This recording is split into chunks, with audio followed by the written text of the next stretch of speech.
Bangladesh cricket বোর্ডের সভাপতি পদ থেকে পদত্যাগ করেছেন নাজমুল হাসান পাপন। ইমেইলের মাধ্যমে তিনি পদত্যাগপত্র পাঠিয়েছেন বলে জানা গেছে। এর মাধ্যমে বাংলাদেশের ক্রিকেটে 12 বছরের পাপন যুগের অবসান হচ্ছে।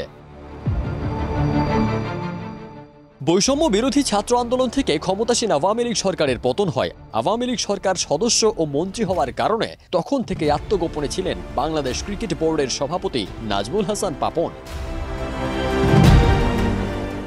কয়েকদিন ধরেই অবশ্য ক্রিকেট পাড়ায় গুঞ্জন ছিল বিসিবির সভাপতি পদ ছাড়তে যাচ্ছেন তিনি।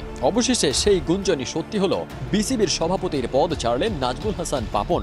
পাপনের সাথে বেশ কয়েকজন ক্রিকেট পরিচালকও পদত্যাগ করেছেন বলে শোনা যাচ্ছে। বিসিবিতে পাপন যুগের শুরু হয় 2012 সালে। বিদায়ী সভাপতি মুস্তাফা কামালের স্থলাভিষিক্ত হয়ে সভাপতি মনোনয়ন পান তিনি 2012 সালে।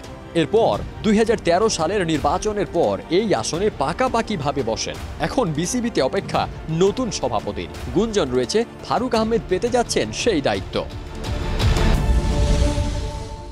পাপন 2013, 2017 ও 2021 সালের টানা 3 বার নির্বাচন জিতে সভাপতি হিসেবে দায়িত্ব পালন করছেন। পাপন 2013 সালে এনএসসি কোটায় পরিচালক হয়েছিলেন। পরবর্তীতে পরিচালকরা তাকে সভাপতি হিসেবে নির্বাচিত করেন। গত 2 নির্বাচনে তিনি ঢাকা আবাহনীর কাউন্সিলর হিসেবে পরিচালক নির্বাচিত হয়েছেন। পরবর্তীতে একই প্রক্রিয়ায় সভাপতিও নির্বাচিত হয়েছেন পাপন। এদিকে ক্ষমতা থেকে আওয়ামী লীগ সরে যাওয়ার পরই নাজমুল হাসান পাপনের সরে যাওয়া নিয়ে গুঞ্জন শুরু হয়। 2024 সালের জাতীয় নির্বাচনে সংসদ সদস্য নির্বাচিত হওয়ার পাশাপাশি হয়েছিলেন যুব ও ক্রীড়ামন্ত্রীও। ক্রিকেট বোর্ডেও ছিল তার একক আধিপত্য। বোর্ডের গঠনতন্ত্রে 2 সহ সভাপতির কথা উল্লেখ থাকলেও সেসব পদ শূন্যই ছিল তার মেয়াদে। নাজমুল হাসান পাপন বর্তমানে কোথায় রয়েছেন তা অজানা। তবে ক্রিকেট বোর্ডের সরাসরি হস্তক্ষেপে তাকে সভাপতি পদ থেকে নামানো হলে আইসিসির নিষেধাজ্ঞার ভয় ছিল। তবে পাপন নিজে পদত্যাগ করায় সেই শঙ্কাই আপাতত দূর হলো।